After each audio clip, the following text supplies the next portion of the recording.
¿Qué tal? Bueno, esta es una nueva entrega de Pensándonos a nosotros mismos, pero en el inicio de un ciclo justamente dedicado a un tema muy importante para la Argentina, que es el tema de Malvinas. Estamos a 30 años de lo que fue la guerra de Malvinas y bueno, va a ser un periodo interesante para volver a profundizar, a repensar este tema. Estamos con Pancho Pestana, a quien le hemos pedido que se ocupe de entrevistar, convocar distintos pareceres, enriquecer el debate para que miremos el otro lado de Malvinas.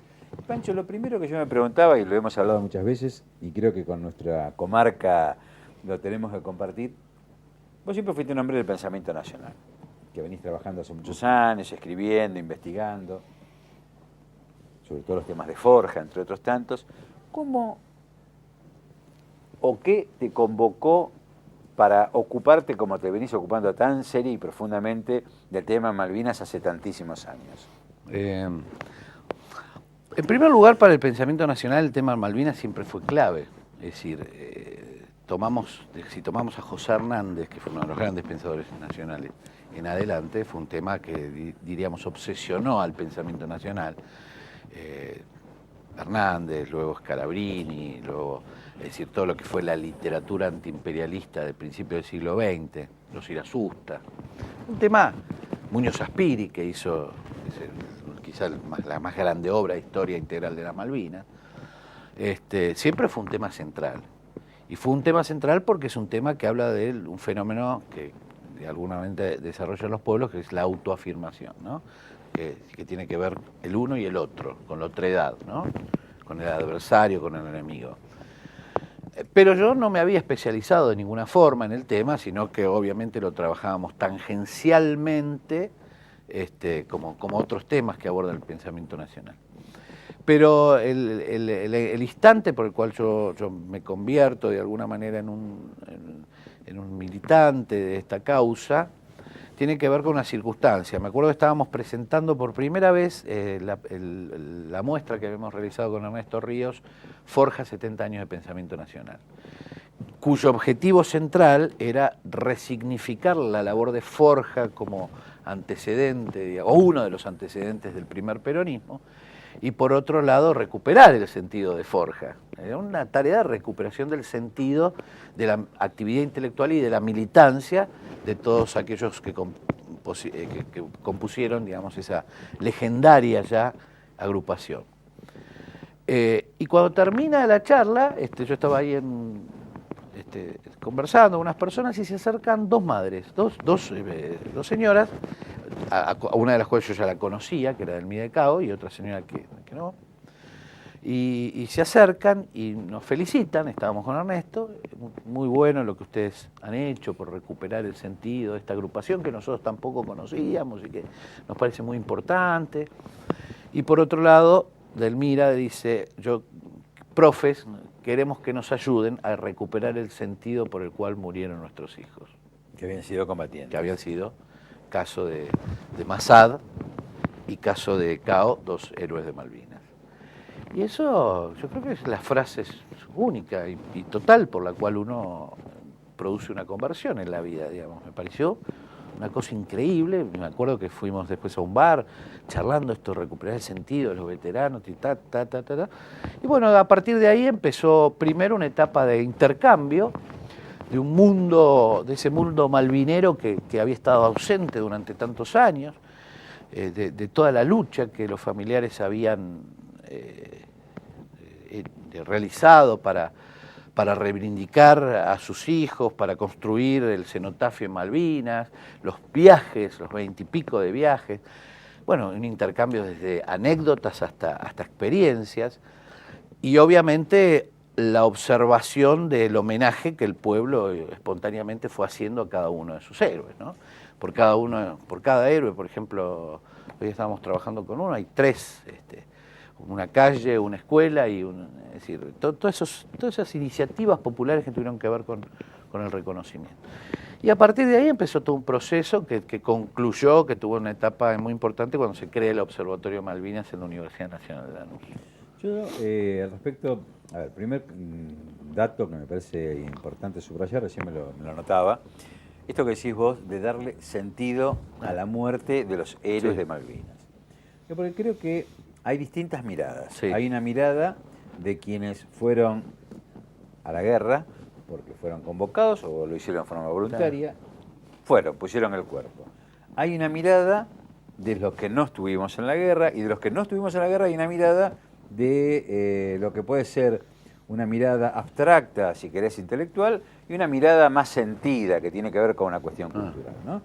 ¿Cómo ves que se expresan estas distintas realidades? Porque la Argentina tiene una controversia que, a mi modo de ver, y no culpo decididamente a nadie, que contiene una contradicción entre liberación o dependencia, que también se expresa en este conflicto de cómo nos vamos a pelear con los ingleses, porque algunos siguen pensando que lástima que los ingleses no nos colonizaron, ¿no?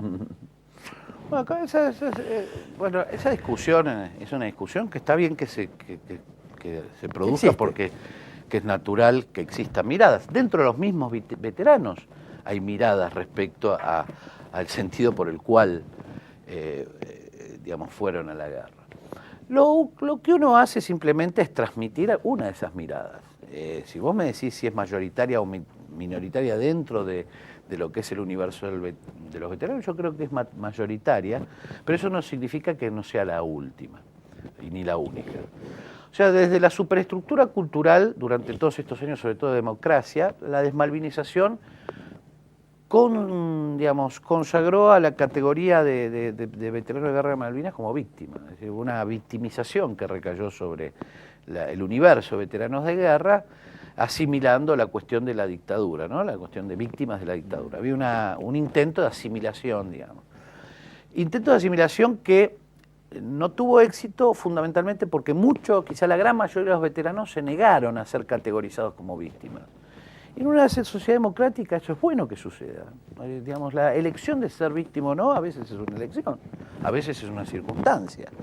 Y la elección también de ser victimizado, o la lucha contra la victimización también lo es. O sea que acá no hay que rasgarse las vestiduras, son miradas naturales dentro de lo que es la diversidad humana.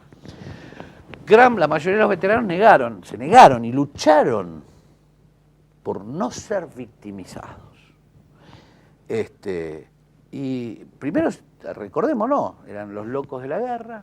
Cuando terminó eso, fueron los chicos de la guerra. Siempre hay una categoría que recaía sobre ellos, y ellos contestaban: no, nosotros fuimos veteranos de guerra de Malvinas y nuestro país nos mandó a pelear por una causa que consideramos justa. Y obviamente dentro de los familiares también se producen esas contradicciones. Hay familiares que consideran que sus hijos fueron víctimas, pero muchos de los cuales consideran que sus hijos fueron héroes. Entonces eso se da. Nosotros trabajamos sobre el universo porque es el que nos llamó más la atención y el que de alguna manera produjo mayores contenidos culturales, que fue aquellos que se negaron a esa victimización que vino de arriba hacia abajo, porque no fue un proceso de construcción de un discurso de abajo hacia arriba. De abajo surgió justamente la otra. Y de abajo surgió la otra. ¿Y cómo surge la otra? Como se expresó el pueblo. El pueblo no pone en una plaza soldado tal víctima de la dictadura. Ponen héroe nacional. Es decir, y esa elección, yo no te puedo discutir un monumento que puede ser producto de la articulación entre un intendente o un gobernador te estoy hablando de los pequeños, de los adoratorios, de las calles, de los kioscos, de las calcomanías, de los tatuajes. Estoy hablando de manifestaciones culturales de las más simples. Entonces, desde ese lugar, es evidentemente que, como todo fenómeno histórico y traumático, recaen miradas. Nosotros nos concentramos, sobre todo, nos llamó la atención esa mirada que de alguna manera tuvo también un contenido de mucha lucha. O sea, el hecho de que una madre te diga: yo quiero antes de morirme, haber recuperado el sentido por el cual mi hijo fue a la guerra. Y ella no aceptaba que su hijo fuera una víctima. Y es lícito. Y está bien. ¿Por qué está mal? ¿Por qué hay que convencerla a ella? Bueno, fue un trabajo muy difícil, porque hay que penetrar un dispositivo cultural e intelectual que intentó clausurar el discurso diciendo: son todos víctimas.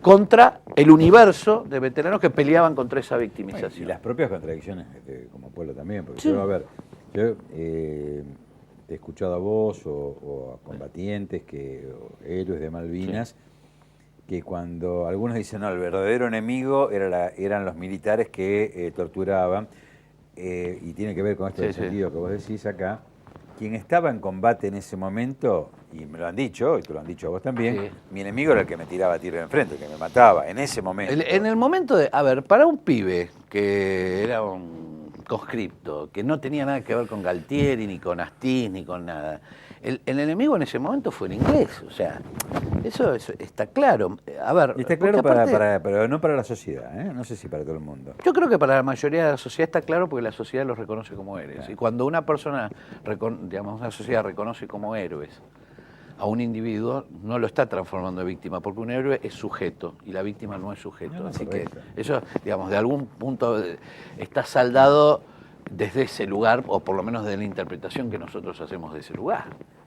O sea, después, bueno, vendrán miles de interpretaciones. Es lógico y es lícito. Acá no es una cuestión pasional. Yo te estoy describiendo lo que he visto en estos últimos 10 años y lo que veo todos los días. Todos los días hay imposición de un nombre a un veterano en la escuela y ponen héroe. Entonces, ahí te está diciendo algo. Kush decía, cuando el pueblo crea sus adoratorios, está trazando el itinerario, está trazando el futuro. Y bueno, ¿qué querés que te diga? Uno se ubica desde ese lugar de interpretación. Pero no hay monumentos a Astiz. Entonces, digamos, la discusión es por ahí, obviamente, desde la superestructura que victimizó a los veteranos, a pesar de que se negaban a ser victimizados, porque la negativa se dio a través de la lucha de las agrupaciones de veteranos en las calles y en las radios que han creado. Fíjate la cantidad de radios veteranos de Guerra de Malvinas que hay, la cantidad de movilizaciones que han hecho. O sea, ahí hay una lucha, hay una confrontación entre dos miradas. Una que los victimiza y otro que se niega. Y eso no tiene nada que ver con hacer procesismo ni nada. Ninguno de los que estamos en el observatorio somos tipos que, al contrario, hemos luchado contra la dictadura. Digamos, acá estamos hablando de una interpretación de un fenómeno que viene más allá en la historia que la dictadura, ¿no? ¿Y vos, Pancho, qué pensás? A mí me llamó la atención hace unos días que leí un artículo de Esteban en Página 12, a quien lo escuché en un acto público que fue en Telam, diciendo algo distinto. Donde decía que era bueno encontrar comunes denominadores, aunque había esto que estamos diciendo, distintas miradas, y me llamó mucho la atención la virulencia con la que Esteban trata a Ana Jaramillo, al observatorio. Digo, ¿qué pasa que recrudecen estas cosas? ¿Por qué? ¿Qué te parece a vos? ¿Qué pasa? Es un problema que habrá que preguntarle a él en tal caso, ¿no? La mirada de Esteban es una de las tantas miradas que recaen sobre Malvinas, y en el caso de Esteban en particular también, como protagonista de aquel acontecimiento. Es una mirada lícita. La virulencia yo creo que tiene que ver con la existencia de otra mirada y que muchas veces se transforman en polémicas. O sea, Edgardo Esteban es un veterano que tiene un modo de pensar y una forma de pensar lícita, que coincide con la de otros, pero hay otras miradas sobre Malvinas, no hay una única sola mirada. Y a veces por ahí, qué sé yo, en el fragor de la discusión se excede el límite. Yo creo que en este caso hubo un exceso de límites porque quien conoce a Ana Jaramillo, que es una excelente rectora, pero una luchadora por los derechos humanos durante 30 años, acusarla de que las interpretaciones que ella tiene sobre Malvinas y sobre la victimización son coincidentes con el proceso es sumamente escabellado. Yo creo que se saltó un límite, porque uno en la discusión puede coincidir, puede discrepar, inclusive muchas veces cuando uno es injuriado, debe hasta aceptar la injuria, debe procesarla, inclusive a veces pasivamente, porque es parte de lo pasivo. Lo que no se puede atacar es la dignidad de las personas. Yo creo que hay veces que en ese caso particular se ataca la dignidad de Ana Jaramillo, porque ¿qué es la dignidad? Es la construcción de su propia historia. Ella construyó su historia a través de la lucha por la liberación nacional y por los derechos humanos. Es una persona que ha hecho un reconocimiento a los que se suicidaron en Malvinas, a los desaparecidos. Es decir, tiene militancia con las abuelas y madres de Plaza de Mayo. O sea, tratar de alguna manera, dejar soslayar en un artículo que su posición es procesista, afecta ya a la dignidad, ni siquiera al honor. El honor uno puede echarlo a los perros, pero la dignidad nunca. Me parece que ahí hubo un exceso. Bueno, me parece bien que reivindiquemos de algún modo la tarea de Ana y Ana Jaramillo. Y bueno, y vamos al próximo bloque y seguimos hablando.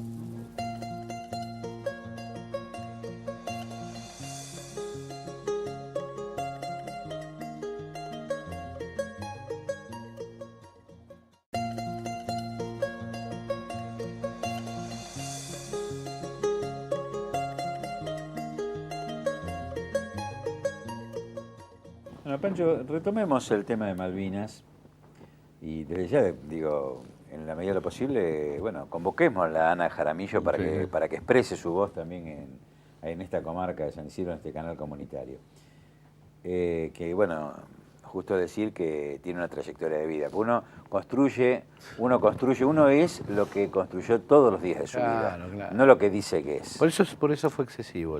Creo que yo comparto con vos. Es más, puede uno discrepar con actitudes, hechos, puede haber errores o no, pero la valoración humana, la dignidad, creo que hay que... Pero aparte lo que coincidimos, ¿no? porque aparte con Esteban coincidimos en que la dictadura fue lo peor que le pasó a Argentina. No es que estamos discutiendo sobre eso. Acá no hay discusión sobre eso. O por lo menos no hay discusión entre digamos, Edgardo y nosotros. Lo que sí creo que hay límites en las estrategias, digamos, de batalla dialéctica y creo que se sobrepasaron. Pues es que hablando del tema Malvinas, bueno, han sucedido distintas cosas. A mí también me llamó la atención lo que Berbisky llama como categoría de no política marcianos con X, y yo diría marcianos con C, que es el grupo de los 17 que saca un documento, bueno, provocativo. Pero lo interesante de ese documento, por un lado, es que alguien que podríamos... A mí no me gusta, lo sabés, lo de izquierdas y derechas, creo más en lo pueblocéntrico y lo mercadocéntrico, pero bueno, para seguir lugares comunes, alguien identificado con la derecha como Spinedo, creo que puso un límite diciendo que era impecable el discurso del gobierno argentino, que la postura era la que se debía tener, con lo cual todos los demás se cayeron del mundo, digamos, ¿no? Es decir, todos los que critican estas posturas malvineras. Pero fíjate la contradicción, la esquizofrenia de la dictadura militar que le hace el juego a Estados Unidos y a Inglaterra, justamente creyendo que van a tener una alianza y van a lograr un objetivo que era imposible lograr, y de muchos argentinos que todavía siguen en la lógica del modelo del 80, y en aquel entonces también estaban, que como nosotros comerciábamos con Inglaterra, dependíamos de Inglaterra, ¿cómo nos íbamos a pelear con Inglaterra, ¿no? Y estos discursos de estos marcianos, para mí con C y para Berbisky con X, en definitiva, lo que están haciendo es volver a una lectura dependiente, a una lectura de que los otros son los superiores, los otros tienen derecho y nosotros, producto de una dictadura, producto de una locura, digamos, ¿cómo podemos reivindicar algo que un amigo común, que ya no está, que era Enrique Oliva, decía que el símbolo, la representación de la liberación de América recién se iba a patentizar el día que se recuperara la soberanía de Malvinas? Sí. ¿No?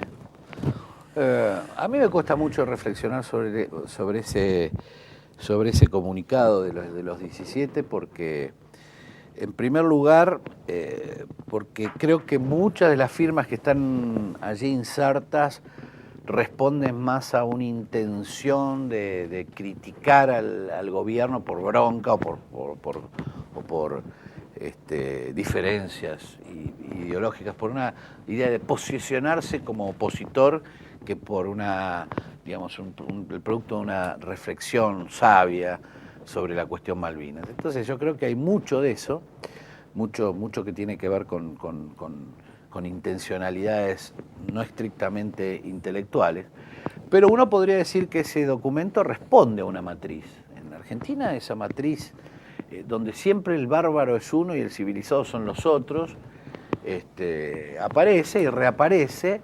Es este fenómeno, digamos, de inversión, como decía Fermín Chávez, ¿no? Donde siempre el otro es mejor que yo, no es un fenómeno nuevo ni solamente característico de algunas élites intelectuales de nuestro país, es muy presente en Latinoamérica. Maitol Ferré en Uruguay le decía los escolásticos, ¿no? Es decir, si uno analiza el pensamiento latinoamericano va a ver que esta posición donde siempre de deslumbramiento acrítico a la supuesta civilización es común en todos los países que de alguna manera sufrieron un proceso de colonización directa o semidirecta, ¿no? A través de semicolonias. Sí, y una colonización cultural muy importante que persiste, ¿no? Perfecto. Y es un esquema, vos fíjate una cosa, ¿no? Son los mismos que cuando analizan el fenómeno del siglo XIX y siglo XX, y cuando se hablan de la barbarie, entre comillas, europea, siempre se habla estrictamente de Alemania y de Italia, que de por sí cometieron actos de barbarie, digamos, tremendos, inimaginables. Nunca se habla de Inglaterra. Inglaterra diezmó África, diezmó China, diezmó India, parte de América. Tiene más muertos en su haber que esos dos países. Sin embargo, cuando uno apela al imaginario del horror, nunca aparece Inglaterra. Y para tener un dato reciente, Inglaterra, cuando el juez Garzón ordena la detención de Pinochet, lo declara insano. Sí. Sí. Digo, a ver, esa es la justicia de los superiores. Sí, pero de todos modos es muy interesante ver cómo una potencia que se caracterizó por ser la más agresiva, construyó un ideario universal donde la coloca en una matriz civilizatoria. El té de las 5 en punto, ¿no? Y esto tiene mucho que ver con... Y bueno, obviamente la Argentina, que tiene una relación conflictiva no con los ingleses como el pueblo inglés, ¿no? Sino con los intereses que mueven al Estado de Inglaterra a constituirse como imperio, porque esto hay que diferenciarlo. Hay muchos que dicen, no, vos sos anti... No, nosotros los argentinos, los americanos no somos anti nada. Al contrario, vení y viví con nosotros. Somos pueblos receptores. Pero obviamente uno sí tiene posiciones en contra de aquellos intereses que mueven a los estados a expandirse. Y en ese sentido yo creo que apelar en un documento, apelar al argumento de esos intereses, porque el argumento de la autodeterminación no es el argumento del pueblo inglés, es el argumento de los intereses que mueven al Estado inglés y a la corona inglesa a desarrollar una política imperial y colonialista. Esto hay que diferenciarlo claramente. Y me parece que, digamos, apelar a esos argumentos yo creo que es una cuestión absolutamente falaz y lamentable, realmente yo creo que es lamentable. Se puede discrepar con la política del gobierno, se puede estar en las antípodas de la estrategia del gobierno respecto a Malvinas. Lo que nunca puede hacerse es ensalzar, digamos, el argumento del adversario o enemigo, como los quieras llamar, y utilizarlo como un argumento propio. Es para mí bochornoso. Yo creo que inclusive acrítico, o sea, ni siquiera es producto de una reflexión merituada, sino simplemente de una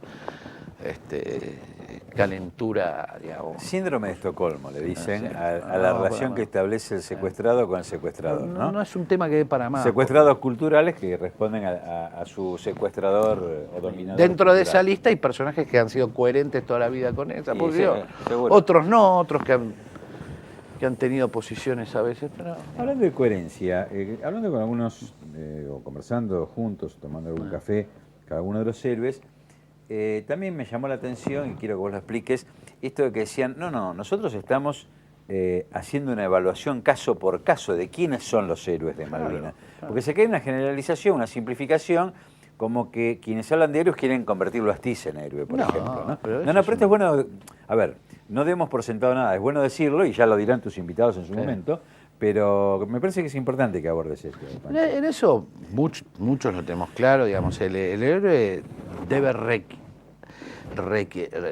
el carácter de héroe presupone digamos, un aspecto integral de su vida, digamos. Es decir, un héroe nacional no necesariamente, o no puede ser nunca, una persona que haya en otra conducta anterior atacado la dignidad humana esencial, ni que haya participado en actos o en crímenes de lesa humanidad. ¿Por qué? Porque la dimensión heroica, esa asignación se la da un pueblo a un individuo, grupos de individuos que por sus características humanas, por su arrojo y por su condición de tal, merecen detentar tal categoría.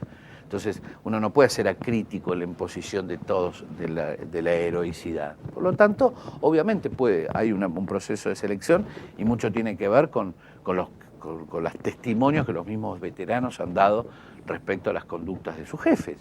Es decir, acá hay que tener en cuenta que muchos de los oficiales que estuvieron en Malvinas participaron de la guerra, de la represión, ¿no? Del terrorismo de Estado, mejor dicho, o del genocidio, como lo quieran llamar.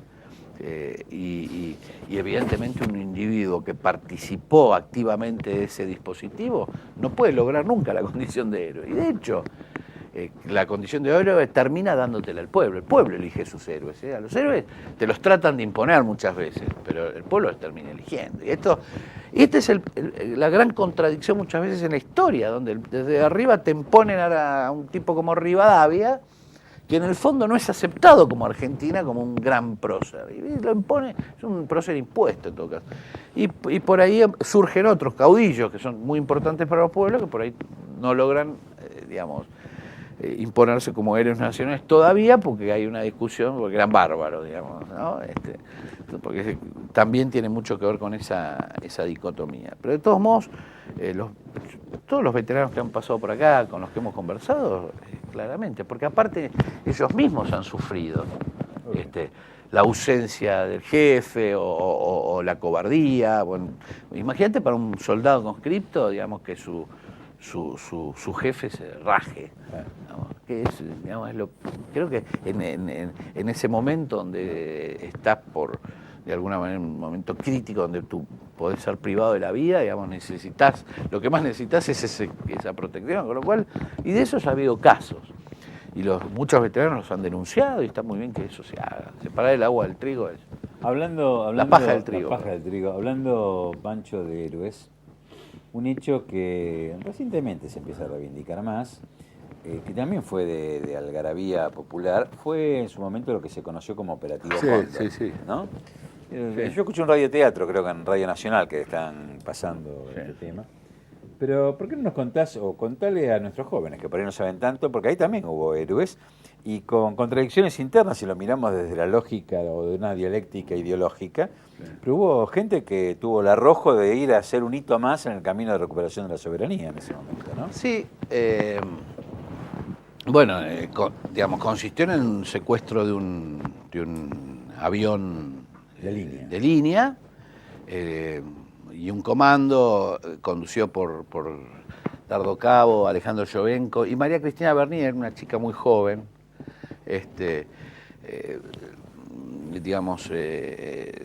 plena gobierno, creo que fue de Onganía, si mal no recuerdo. Toman el avión y lo conducen hacia Malvinas, aterrizan en Malvinas, hacen un acto de reivindicación, después son detenidos y devueltos al continente, donde son procesados y encarcelados y procesados. La reflexión sobre este acto, primero que fue un acto premeditado, que contó con el apoyo de dirigentes sindicales y mediáticos de aquel entonces. Sería muy bueno entrevistar a Ricardo García y la gente de la UTA. Cuente, la gente de la UTA también estuvo en gente vinculada a Andor también, bueno, al sindicalismo en general.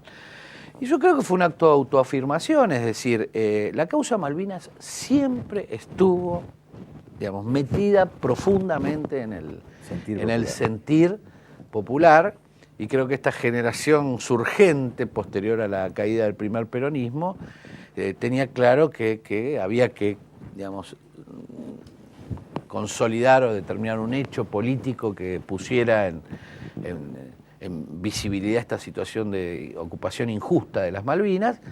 Y bueno, se animaron con cartas marinas, porque ni siquiera tenían los planos aéreos, sino que fueron con una cartografía marítima, se apoderaron del avión y bueno, esto se lo llamó el Operativo Cóndor, que fue muy tapado y muy criticado por la gran prensa de la época. El propio Onganía dice que no se recupera la soberanía con piratería. El propio Onganía fue muy, muy criticado, porque inclusive creo que estaba el príncipe de visita a la Argentina. Claro. Es decir, fue un operativo coordinado, pero que de alguna manera quedó en lo que se llama la historia malvinera, ¿no? Como un hito. Y en el campo de la resistencia popular. Fundamental. Sí. Las circunstancias de los operativos son muy interesantes, hay libros escritos sobre el Operativo Cóndor, hay textos hasta de Bardini, hay textos escritos sobre uno de los pilotos, el copiloto del avión, la descripción, es muy interesante. Lo que es interesante también es el acto de arrojo porque el riesgo realmente que tuvieron fue enorme, impresionante, y sobre todo cómo ese hecho, que parece pequeño, quedó en la memoria y en el relato de la épica popular. Cerrando este programa de inicio del ciclo sobre Malvinas, Pancho, empezamos con este programa, sí, este ciclo del que te vas a encargar, y bueno, en tus manos queda mostrar todas las facetas que tiene esta rica historia de Malvinas. Listo. Gracias, y seguimos pensándonos a nosotros mismos.